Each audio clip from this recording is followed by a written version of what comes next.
ସନ୍ନ୍ୟାସୀ ବିରକ୍ତମ ରାଜଦର୍ଶନ ସ୍ତ୍ରୀ ଦର୍ଶନ ସମ ବିଷୟର ଭକ୍ଷ।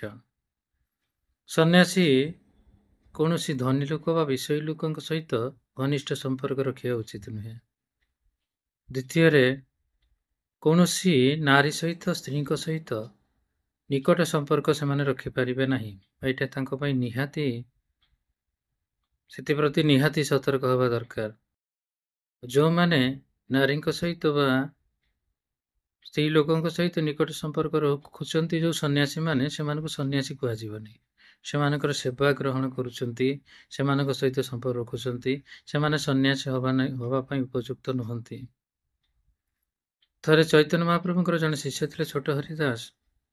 ସେ ଭିକ୍ଷା କରିବାକୁ ଯାଆନ୍ତି ଏବଂ ଭିକ୍ଷା କରିକି ଯେତେବେଳେ ଆସୁଛନ୍ତି, ସେତେବେଳେ ଜଣେ ସ୍ତ୍ରୀ ଲୋକ ତାକୁ କହିଲେ, ତମେ ବାରମିଶା ଚାଉଳ ମୋତେ ଦେଇଦିଅ, ମୁଁ ଏକ ବରଣୀ ଚାଉଳ ତମକୁ ଦଉଛି, ତମେ ନେଇକି ମହାପ୍ରଭୁଙ୍କୁ ରାନ୍ଧିକି ଦବ, ମହାପ୍ରଭୁ ଖୁସି ହେଇଯିବେ।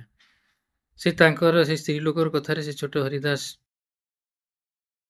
ଚାଉଳ ବଦଳିକି ନେଇ ଆସିଲେ। ଏ କଥା ମହାପ୍ରଭୁ ଜାଣିପାରିଲେ ଏବଂ ସେ ତାଙ୍କୁ ଆଶ୍ରମରୁ ବାହାର କରିଦେଲେ।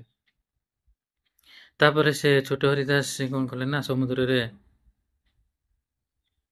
ପଶିକି ଆତ୍ମହତ୍ୟା କରିଦେଲେ। ମହାପ୍ରଭୁ ଯେତେବେଳେ ଜାଣିଲେ ଯେ ସେ ଛୋଟ ହରିଦାସ ଆତ୍ମହତ୍ୟା କରିଛନ୍ତି, ସେତେବେଳେ ମହାପ୍ରଭୁ କହିଲେ, ସେ ଯେଉଁ ଅପରାଧ କରିଛି ତାର ସେଇଟା ହେଉଛି ଦଣ୍ଡ। ଜଣେ ସ୍ତ୍ରୀ ଲୋକର କଥାରେ ବା କଥା ମାନିକି ଚାଉଳ, ଜଣେ ତାଙ୍କ କଥାରେ ବଶ ହେଇକି ବା ତାଙ୍କ କଥା ମାନିକି ଚାଉଳ ବଦଳିକି ନେଇ ଆସିଥିବାରୁ ମହାପ୍ରଭୁ ତାଙ୍କୁ ମୃତ୍ୟୁଦଣ୍ଡ ଦେଲେ।